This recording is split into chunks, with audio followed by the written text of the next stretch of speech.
2024 లేదా 25లో డిగ్రీ లేదా బీటెక్ చదివారా? సాఫ్ట్‌వేర్ జాబ్ కోసం ఎదురు చూస్తున్నారా? అయితే కోడ్ జ్ఞాన్ 100 డేస్ కోర్సులో చేరండి. జాబ్ సాధించండి. మిత్రులందరికీ నమస్కారం. ఎన్నో విషయాల్లో న్యాయపరమైనటువంటి సలహాల కోసము మనం నాగేశ్వరరావు పూజారి గారితోటి చర్చించి ఎన్నో విషయాలకి సంబంధించినటువంటి ఆ యొక్క ఇన్ఫర్మేషన్‌ని మనం తీసుకున్నాము. అలాగే ఒక రీసెంట్‌గా కోర్టు ఇచ్చినటువంటి ఒక తీర్పు నాకు చాలా సంతోషంగా అనిపించింది. ఎందుకంటే అంతకుముందు ఇదే విషయాన్ని నేను సార్ తోటి చర్చించినప్పుడు ఒక విధంగా సార్ చెప్పినటువంటి విషయాలు విన్న తర్వాత ఒకంత బాధ అనిపించింది. కానీ రీసెంట్‌గా కోర్టు ఇచ్చినటువంటి తీర్పుతోటి నాకు చాలా సంతోషం అనిపించింది. ఆ విషయం గురించి సార్ మన ముందు ఉన్నారు. వారితో చర్చిద్దాం. సార్ నమస్తే. సార్ చెప్పండి. మీ మీద ఈరోజు చాలా పెద్ద ఫైట్ పెట్టుకుందామని వచ్చాను. ఇంతకుముందు నేను మీతో 2, 3 సార్లు నేను అడిగినప్పుడు భార్యాభర్తల మధ్య విభేదాలు వచ్చినప్పుడు లేదా భర్త యొక్క సంపాదన ఆస్తి ఏదైతే ఉందో తగలేస్తున్నప్పుడు తన సహాయంతోటో లేకపోతే తన యొక్క దీంతోటో సంపాదించినప్పుడు ఆ యొక్క ఆస్తిలో భార్యకి వాటా ఉంటుందా, ఎందుకంటే తన సెక్యూరిటీ అనేది అవసరము జీవితంలో అని అడిగితే మీరు నిస్సందేహంగా నో అన్నారు సార్. అన్న ప్రతిసారి కూడా నా మనసులో ఎక్కడో ఒక విధంగా ఇలా ఇలా ఇలా గెలిపెడుతున్న బాధ అనేది ఉంది, కానీ బయటికి మాత్రం వ్యక్తీకరించలేరు. ఇప్పుడు చెప్పండి, కోర్టు రీసెంట్గా తీర్పు ఇచ్చింది, భర్త యొక్క ఆస్తిలో భార్యకి కూడా వాటా ఉంది అని చెప్పేసి. సార్ కోర్టు ఇప్పుడు ఇన్ని సంవత్సరాల తర్వాత మాకంటూ ఒక అస్తిత్వం నిలబడింది, ఇంకొక స్టెప్ మేము ఎక్కాము అనేటటువంటి ఆనందంలో నేనున్నాను. దాని గురించి పూర్తి వివరాలు చెప్పండి. ఇది మనకు కొన్ని తరాల నుంచి ఉన్న క్వశ్చన్. ఇది జనరల్గా ఏంటంటే భర్త ఆస్తిలో భార్యకు వాటా ఉందా అనేది కొన్ని తరాల నుంచి ఉన్న క్వశ్చన్. ఇది దీనిపైన జనరల్గా ఎవరికి స్పష్టమైన క్లారిటీ లేదు. ఓకే, అంటే క్లారిటీ లేదంటే కొంతమంది ఉంది అంటారు, కొంతమంది లేదు అంటారు, కొంతమంది ఎందుకు ఇవ్వరు, భార్యను కదా, నేను అది చేసినా కదా, ఇది చేసినా, రకరకాల వాదనలు ఉన్నాయి. ఇప్పుడు నేను ఎప్పటికైనా సరే భర్త ఆస్తిలో భార్యకు వాటా లేదు అనే చెప్తాం మనం. ఎందుకంటే ఎలాంటి చట్టం లేదు. భర్త బతుకున్నప్పుడు భర్త ఆస్తిలో భార్యకు వాటా లేదు. సార్ ఇక్కడ ఒక్కటి నేను అబ్లిగేషన్ ఏంటంటే, భర్త అంత సంపాదించడానికి కుటుంబాన్ని పోషిస్తున్నాడు కాదని అనట్ల. ఆ పోషించడానికి తనకి కావలసినటువంటి ఆ యొక్క స్థితిని గతిని ఇక్కడ ఇంట్లో సమకూర్చేది భార్యే కదా సార్. అటువంటి భార్య లేకపోతే ఆ సహకారం లేకపోతే అతను అంత స్థితికి వెళ్తాడా? అటువంటి ముఖ్యమైనటువంటి జీవితంలో ముఖ్యమైనటువంటి వ్యక్తికి ఆ హక్కు లేకపోవడం అనేది ఇన్నాళ్ళ వరకు ఎందుకు? అంటే స్త్రీ అంత చులకనా, భార్య అంటే అంత చులకనా? ఇప్పుడు దానికోసమనే కదా ఇప్పుడు మద్రాస్ జడ్జిమెంట్ ఇప్పుడు మీరు చెప్పిన పాయింట్లని చెప్తూ తీర్పిచ్చింది. అందుకే ఆనందం అనిపించింది. అందుకే కదా మద్రాస్ హైకోర్టు దాంట్లో తీర్పిచ్చింది ఏంటి అంటే, గృహిణి కూడా as a like A employee of 24 hours of the house. 24 hours of the house of the employee ఆమె. ఇప్పుడు మొగుడన్నా ఓ 8 గంటలో 10 గంటలో కష్టపడి మళ్ళీ ఇంటికి వచ్చి నిద్రపోతాడు. వీళ్ళు మొగుడిని తయారు చేస్తానికి పొద్దున్న 4 గంటల నుంచి మళ్ళీ పడుకునేంత రాత్రి 12 గంటల వరకు పిల్లలు అవి ఇవి చుట్టాలు సమాజము క్లీనింగ్ ఏమున్నా కూడా వీళ్ళు 24 hours ఇంటిని కనిపెట్టుకుని ఉండాలి కదా. దానికోసమే కదా మద్రాస్ హైకోర్టు గుర్తించి నీ ఆస్తులు ఎంతో కొంత వాటా ఇరా నాయన అని చెప్పింది. సో చట్టం వేరు, తీర్పు వేరు. చట్టంలో ఎక్కడ కూడా ప్రొవిజన్ లేదు, వైఫ్కి ఎక్కడ కూడా ప్రొవిజన్ లేదు. వైఫ్కున్న ప్రొవిజన్ ఏముంటుంది అంటే ఆమెకు కావాల్సింది మాత్రమే ఆమె, అంటే మెయింటెనెన్స్ కావచ్చు, ఇల్లు కావచ్చు, ఉండటానికి ఇల్లు కావచ్చు, మెయింటెనెన్స్ కావచ్చు, హెల్త్ కావచ్చు, తర్వాత బట్టలు, ఫుడ్డు, మినిమం బేసిక్స్ ఏవైతే ఒక మనిషి బతకడానికి మినిమం బేసిక్గా ఏం కావాలనో వాళ్ళ స్థాయిని బట్టి భర్త దగ్గర నుంచి తీసుకునే అధికారం మాత్రమే ఉంటుంది చట్టం ప్రకారం. ఆస్తులలో వాటా ఉండదు. ఎప్పుడైనా ఆమెకు అందకపోతే, ఆమెకు సరైన ఫుడ్ అందుతడం లేదు, లేకపోతే ఫెసిలిటీస్ లేవు, భర్తకు స్థాయి న్యాయం సార్ నాకు అర్థం కాక అడుగుతాను. అరే తల్లిదండ్రులను వదిలేసుకొని వచ్చి ఆ జీవితాన్ని వదిలేసుకొని వచ్చి జీవితం అంతా ఇక్కడ ఉంది అన్నప్పుడు చట్టం ఎందుకు చేయలేకపోయారు భార్యకి? చట్టం ఎందుకు చేయలేకపోయారు అంటే ఏంటంటే, ఇప్పుడు మన భారతదేశం యొక్క జీవిత విధానం ఏముంటుంది చెప్పండి? General rule dependence. వైఫ్ ఎప్పుడు కూడా ఏం చేయాలి? జనరల్గా మన భారతదేశంలో మన రూల్ మనకు చేసిన ప్రకారం wife is always house wife.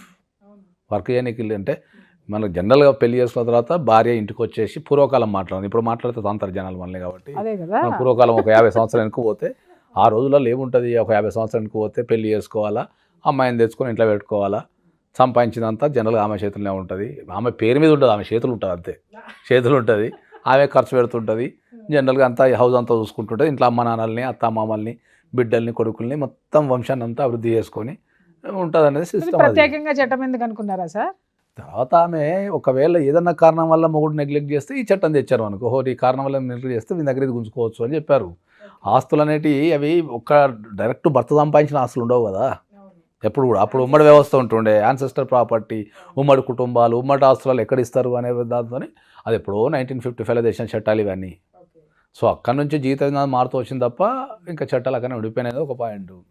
రెండోది ఏంటంటే అందరూ అర్థం చేసుకోవాల్సిన ఒక విషయం ఏంటంటే, అందరికి అర్థం కాని ఒక విషయం ఏంటంటే, చట్టానికి కాన్స్టెంట్గా రూపం ఉండదు.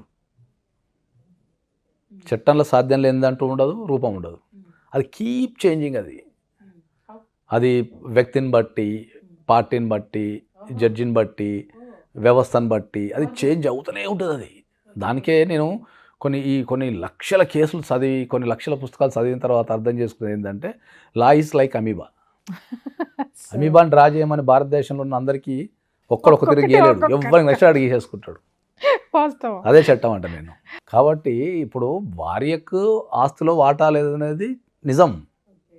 కానీ ఒక ప్రత్యేక సందర్భంలో ఒక జడ్జి ఏం ఫీల్ అయ్యాడు, అరే వైఫ్ ఉంటేనే కదా నువ్వు ఇంత సాధించింది, వైఫ్ నీకు తెల్లవారులు పనిచేస్తేనే కదా నువ్వు ఇంత సాధించింది, మరి ఇవాళ చివరి దశలో ఆమెకి నువ్వు ఏమి ఇవ్వను పో అంటే ఎట్లా కుదురుతుంది, కాబట్టి ఎంతో కొంత ఇవ్వాల్సిందే నువ్వు అనేది తీర్పు ఇచ్చారు మద్రాస్ హైకోర్టులో. అది ఒక బ్యూటిఫుల్ తీర్పు. దాన్ని ఇప్పుడు చట్టం అదే నేను ఏం చెప్తా, చట్టంలో ఉన్నది కాకుండా లేనిదాన్ని కూడా క్రియేట్ చేయగల అడ్వకేట్ ఉంటే అది ఒక బ్యూటిఫుల్నెస్ ఉంటుంది. ఇప్పుడు అదే కదా, అదే అంటున్నాను. ఇప్పుడు ఒక వైపు నుంచి మనం చెప్తాం చట్టాన్ని ఇది కాదు అంటాం, కానీ తేగలను అడ్వకేట్ అంటాం. సూపర్. కాబట్టి అక్కడ అడ్వకేట్ తన వాదనని చాలా బలంగా, గృహిణి యొక్క ప్రాధాన్యత ఏముంటుంది ఇంట్లో, ఒక ఆడపిల్ల యొక్క ప్రాధాన్యత ఏముంటుంది, పెళ్ళైన ఆడపిల్ల ఎంత కష్టపడితే ఒక కుటుంబం ఎదుగుతుంది అనేదాన్ని అక్కడ బ్యూటిఫుల్గా రిప్రజెంటేషన్ చేయగలిగి, ఆమె ఎంత లాస్ అయిపోతుంది, ఆమెకి బయట పని చేసుకుంటే ఎంత వస్తుంది, మరి వాళ్ళందరినీ త్యాగాలు చేసి ఇట్లా కుటుంబాన్ని సాది పెద్ద చేసి ఇంత చేస్తే ఆమెకు చివరికి మిగిలేది ఏంది అనేదాన్ని ఒక బ్యూటిఫుల్ రిప్రజెంటేషన్ చేయడం ద్వారా జడ్జి ఆలోచించగలిగా తీర్పు ఇవ్వగలిగాడు. దట్ రిప్రజెంటేషన్ అనేది most important. Representation arguments. So arguments చట్టాన్ని ఎట్టైనా తిప్పచ్చు. అదే అడ్వకేట్కి ఉన్న బ్యూటిఫుల్నెస్ ఏం చెప్పనా, పొడిచినోడు వచ్చిండు అనుకో, జనరల్ ఇప్పుడు నా దగ్గరికి ఒక పొడిచినోడు వచ్చిన అతను సార్ నేను పలానా నుండి పొడిచినా సార్ నన్ను కాపాడండి సార్ అని వస్తాడు. అడ్వకేట్ డ్యూటీ ఏముంటుంది, పొడిచినోడు రాగానే మేము పోలీసులో పట్టేలేం కదా, చివరి దాకా మేము పోరాడాల్సిందే. అదే పొడిచినోడు వచ్చిండు అనుకో ఏం చెప్తాం, మావని కత్తి అంటే తెలియదు సార్, కత్తి చూస్తేనే కళ్ళు తిరిగి పడిపోతాడు సార్, ఎట్లా పొడుస్తాడు సార్ అని చివరి దాకా మేము వాదిస్తూనే ఉంటాం. చివరి దాకా కర్మగాలి పొడిపించుకుని వచ్చిండు అనుకో, సార్ పలానా నన్ను పొడిచిండు సార్ అని వచ్చిండు అనుకుందాం సపోజ్, వాడికి అసలు పేగులన్నీ బయటికి పోయి అసలు తిండి కూడా తింటలేడు సార్, వాడు చచ్చిపోతున్నాడు, వానికి పేగులు మొత్తం తునకలు అయిపోయినాయి సార్, వాడి జీవితం అంతా ఖరాబ్ అయిపోయింది, వాడు పని చేయలేకపోతున్నాడని అడ్వకేట్ కి చాలా మందికి అర్థం కాని విషయం ఏంటంటే అనుకోండి. కాబట్టి ఈ లాల మొత్తం మేజర్ రోల్ ఎవరిది ఉంటుంది అంటే అడ్వకేట్దే ఉంటుంది. ఎటైనా తిప్పగలిగే శక్తి, ఎటైనా రాయగలిగే శక్తి, తిమ్మిని తిమ్మిని చేసి ఉన్నదాన్ని లేనిదాన్ని ఉన్నట్టు. ఒకవేళ నిజంగా కళ్ళ మూడు జరుగుతుంటే కూడా, ఇప్పుడు కొన్ని సినిమాల్లో ఒక డైలాగ్ ఉంటుంది, ఎవడో కత్తి పట్టి ఇట్లా పొడుస్తాడు, వీడియో ఉంటుంది, వాడు ఏం చెప్తుంటే సార్ మావునికి కత్తి ఎక్కడ దాచుకొని తెలియక వాడిని కడుపులో దాచుకుంటారని కూడా చెప్పచ్చు. కడుపు పొడవలేదు సార్, వాడు ఎక్కడ కత్తి ఎక్కడ దాచుకొని తెలుసుకోక వాడిని కడుపులో దాచుకున్నాడు సార్ అని కూడా చెప్పచ్చు వాళ్ళు. This is the beautifulness of the advocate. అంటే ఎటైనా తిప్పగలగచ్చు. సో ఒక కేసుని ఎటైనా తిప్పగలిగే శక్తి కనుక ఉంటే ఎటువంటి కేసుని మనం గెలవచ్చు. ఇప్పుడు కోర్టు మెట్లు ఎక్కాలి అని అంటే ఎఫిషియెంట్ అడ్వకేట్ రోలే ఉంటుంది. మొత్తం చట్టంలో 80% ఆఫ్ ద రోల్ అడ్వకేటే. మొత్తం ఆఫీస్లో అడ్వకేట్ ఆఫీస్లో పని జరుగుతుంది, అడ్వకేటే అన్ని సాక్ష్యాలు సేకరించాలి, అడ్వకేటే రిప్రజెంట్ చేయాలి. జడ్జెస్ ఓన్లీ మా దగ్గర ఉన్న మెటీరియల్ చూసి, మా ఆర్గ్యుమెంట్ చూసి మాత్రమే తీర్పులు ఇస్తారు. అడ్వకేట్ది హైయెస్ట్ పాత్ర. నాకు తెలిసి ఒక న్యాయం అనే పదం వాడితే దాంట్లో 80% అడ్వకేట్దే ఉంటుంది, మిగతా 20% అంతా సపోర్టింగ్ అట్లా. కాబట్టి ఇప్పుడు ఆ కేసులో ఆయన అంత బలంగా వాదనలు వినిపించడం ద్వారా the judge has realise that అరే భయ్ ఇంత ఉన్నప్పుడు ప్రాధాన్యత ఏముంటుంది, చల్ నీ ఆస్తులు నీకు ఎంతో కొంత వాటా ఇచ్చేమని రాసేసాడు. అందరిలో ఏమని రాయలే ఆయన అందరిలో ఏమని రాయలే ఆయన అక్కడ అర్థమవుతుంది మీకు ఆస్తి హక్కులో వాటా లేదు అనేది ఆయన చెప్తూ ఈ ప్రత్యేకమైన కేసులో ఏమని రాసిండు అంతే అందరికీ ఇవ్వాలని రాయలే ఆయన సార్ మళ్ళీ మీరు దీన్ని చెప్పకండి, మేము అందరం తెచ్చుకుంటాం. ఎందుకంటే అది మీ ఒకసారి చేతిలో పని. ఒక తీర్పు బయటకు వచ్చిన తర్వాత అది మాకనేది మీరు ఒక మీరు provision ఎంచుకునే ఉంటదనేటటువంటి అడ్వకేట్ని బట్టి ధైర్యం మీ వచ్చినప్పుడు అదే అంటుందా మీరు ఎంచుకునే అడ్వకేట్ని బట్టి మీరు పెట్టుకునే దాన్ని బట్టి దాంట్లో ఫ్యాక్ట్స్ బట్టి ఇంకా చెప్పాలంటే నెక్స్ట్ ఎలక్షన్స్ వస్తున్నాయి సార్. మా మహిళలందరూ ఒకటే అంటారు, ఆస్తిలో హక్కు ఎట్లా సమానంగా కూతుళ్ళకి పెట్టారో అట్లాగే భర్త దాంట్లో కూడా సమానంగా పెడితే ఓటేస్తామంటే చట్టం రాదంటారా? 33 పార్లమెంట్ లో Reservation. రిజర్వేషన్స్ 33% ఇవ్వాలని తెలిపి నాకు తెలిసి ఒక 50 సంవత్సరాలు అయింది అనుకుంటాను మరి నాకు తెలిసి కరెక్ట్. ఇప్పటికైతే బిల్లు రాలే బిల్ అయితే రాలే కాదు సార్, అది వేరు, అది ఆల్రెడీ ఎలక్టెడ్ పీపుల్. అదే. ఇక్కడ టు బి ఎలక్టెడ్ ఎలక్టెడ్ అయినా అంత గాడికి వస్తుంది సార్, ఏం మా చేతిలో ఉంది.